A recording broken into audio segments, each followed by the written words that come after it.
Hello everyone, welcome to my channel mastery. ഇന്നത്തെ new വീഡിയോയിലേക്ക് എല്ലാവർക്കും സ്വാഗതം. നമ്മൾ നോക്കിയേ, ഇന്ന് ക്ലാസ് 10ന്റെ ക്വസ്റ്റ്യൻ ആണ് നമ്മൾ ചെയ്യുന്നത്. ഫസ്റ്റ് ക്വസ്റ്റ്യൻ നോക്കിയേ, if alpha and beta are the zeros of the polynomial X square plus 2x plus 1 then 1/ആൽഫ പ്ലസ് 1/ബീറ്റ ഈക്വൽ ടു ഡാഷ് എന്ന് പറഞ്ഞിരിക്കുന്ന ഓപ്ഷൻ നമുക്ക് തന്നിട്ടുണ്ട്. അത് ഏതാണ് കറക്റ്റ് എന്നുള്ളത് നമുക്ക് ചെക്ക് ചെയ്യാം. അപ്പൊ alpha and beta are zeros of the polynomial നമ്മൾ എന്താ നേരത്തെ പഠിച്ചിരിക്കുന്നത്? Alpha and beta are zeros of the quadratic polynomial P of X is equal to A square plus B X plus C. പിന്നെന്താണ്? A not equal to 0 ആയാൽ alpha plus beta എന്ന് പറയുന്നത് minus B by എയും alpha into beta എന്ന് പറയുന്നത് C by എയും ആണ്. ഇതാണല്ലോ നമ്മൾ പഠിച്ചിരിക്കുന്നത്, അല്ലെ? ഇത് വെച്ചും കൊണ്ട് വേണം നമുക്ക് ഈ ക്വസ്റ്റ്യൻ ചെയ്യാനായിട്ട്. നമുക്ക് എന്താണ് പി ഓഫ് എക്സ് എന്നാണ് നമുക്ക് തന്നിരിക്കുന്നത്? P of X is equal to X square plus 2x plus 1 അല്ലേ? ദെൻ ആൽഫ പ്ലസ് ബീറ്റ നമുക്ക് കണ്ടുപിടിക്കാമല്ലോ. ആൽഫ പ്ലസ് ബീറ്റ എന്താണ്?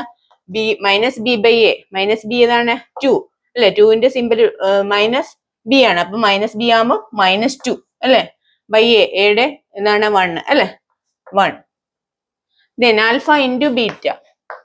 ആൽഫ ഇൻറ്റു ബീറ്റ എന്ന് പറയുന്ന പ്രോഡക്റ്റ് എത്രയാണ്? C by A. സി എന്ന് പറയുന്നത് 1, എ എന്ന് പറയുന്നത് ഇവിടെ എന്താണ്? എക്സ് കൊണ്ട് കോഷ്യന്റ് 1 ആയിട്ടല്ലേ? 1. 1/1 എന്ന് പറഞ്ഞാൽ എത്രയാണ്? 1. ഇത് -2/1 എന്ന് പറഞ്ഞാൽ -2 അല്ലേ? അപ്പൊ ഇത് രണ്ടും നമുക്ക് ആൽഫ പ്ലസ് ബീറ്റയും ആൽഫ ഇൻറ്റു ബീറ്റയും നമുക്ക് കിട്ടി അല്ലേ? ഇനി നമുക്ക് എന്താ ചെയ്യേണ്ട? ക്വസ്റ്റ്യൻ എന്താ ചോദിച്ചിരിക്കുന്നത്? 1/ആൽഫ പ്ലസ് 1/ബീറ്റ എന്തുവാണെന്നാണ് ചോദിച്ചിരിക്കുന്നത്. 1/ബീറ്റ. ദെൻ എൽസിയം കാണുമ്പോൾ ആൽഫ ബീറ്റയുടെ എൽസിയം ആൽഫ ആകുമ്പോഴത്തേക്ക് ഇവിടെ ബീറ്റ ഇവിടെ ബീറ്റ ആകുമ്പോൾ alpha. Beta plus alpha divided by alpha beta അല്ലേ? ഈസ് ഈക്വൽ ടു ആൽഫ ബീറ്റയുടെ സം എത്ര കിട്ടിയിരിക്കുന്നത്? -2 അല്ലെ? ആൽഫ ഇൻറ്റു ബീറ്റയുടെ എത്ര കിട്ടിയിരിക്കുന്നത്? 1. അപ്പൊ നമുക്ക് ആൻസർ എത്ര കിട്ടിയിരിക്കുന്നത്? -2/1 എന്ന് പറഞ്ഞാൽ എത്രയാണ്? -2 അല്ലെ? അപ്പൊ നമുക്ക് ആൻസർ ഇവിടെ എ ആണ് കിട്ടിയിരിക്കുന്നത്, -2. ഇതാണ് നമ്മുടെ കറക്റ്റ് ആൻസർ. അപ്പൊ നമ്മൾ ഇക്വേഷൻ വെച്ചുകൊണ്ട് ചെയ്യണം. അപ്പൊ ഇക്വേഷൻ വെച്ചുകൊണ്ട് നമ്മൾ ചെയ്യുമ്പോൾ ആൽഫ പ്ലസ് ബീറ്റയും ആൽഫ ഇൻറ്റു ബീറ്റയും കിട്ടും. അത് വെച്ചിട്ട് വേണം നമുക്ക് ക്വസ്റ്റ്യന്റെ ആൻസർ കണ്ടുപിടിക്കാനായിട്ട്. നെക്സ്റ്റ് ക്വസ്റ്റ്യൻ നോക്കാം നമുക്ക്. If the sum of the zeros of the quadratic polynomial K square plus 2x plus 3k equal to the product എന്നാണ് പറഞ്ഞിരിക്കുന്നത്. Then K equals. ഇതിന് ഓപ്ഷൻ തന്നിട്ടുണ്ട്. അതിലേതാണ് കറക്റ്റ് എന്ന് നമുക്ക് ചെക്ക് ചെയ്യാം അല്ലെ? എന്താണ് പറഞ്ഞിരിക്കുന്നത്? Sum of the zeros of the quadratic polynomial K square plus. അപ്പൊ പി ഓഫ് എക്സ് എത്രയാണ് നമുക്ക് തന്നിരിക്കുന്നത്? പി ഓഫ് എക്സ് എന്ന് പറഞ്ഞാൽ എന്താണ്? K X square plus 2x plus 3 അല്ലെ? ഇതാണല്ലോ. ഇനി നമുക്ക് ആൽഫ ബീറ്റയും കാണണം, ആൽഫ ഇൻറ്റു ബീറ്റയും കാണണം. എന്നിട്ട് എന്താണ് ക്വസ്റ്റ്യനിൽ പറഞ്ഞത്? Zero polynomial equal to their product. അതായത് ആൽഫ പ്ലസ് ബീറ്റ എന്ന് പറയുന്ന പ്രോഡക്റ്റിനോട് ഈക്വൽ ആണ് അല്ലെ? ആൽഫ ഇൻറ്റു ബീറ്റ എന്ന് പറയുന്നത്. അപ്പൊ P of X is equal to K square plus 2x plus 3. Then alpha plus beta നമുക്ക് കണ്ടുപിടിക്കാം. ആൽഫ പ്ലസ് ബീറ്റ എന്ന് പറയുന്നത് എന്തുവാണ്? അതായത് -b/a. -b/a എന്ന് പറഞ്ഞാൽ എന്താ? -2/a യുടെ എക്സ് സ്ക്വയറിന്റെ കോഎഫിഷ്യന്റ് k ആയിട്ടാണ് അല്ലെ? അപ്പൊ 2/k. Alpha into beta. Alpha into beta എന്ന് പറയുന്നതോ c/a.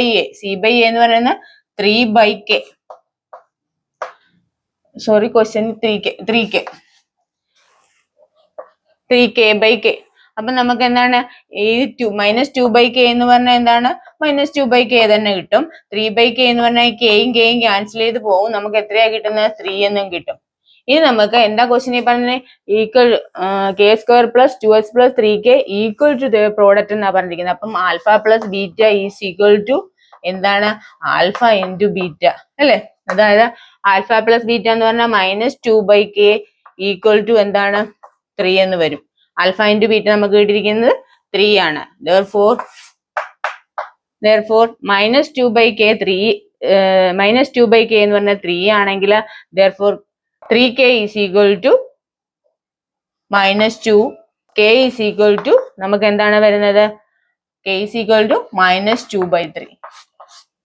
ഓക്കെ ആണല്ലോ? അതായത് -2/k is equal to 3 ആണെങ്കിൽ 3k is equal to -2, then k is equal to -2/3.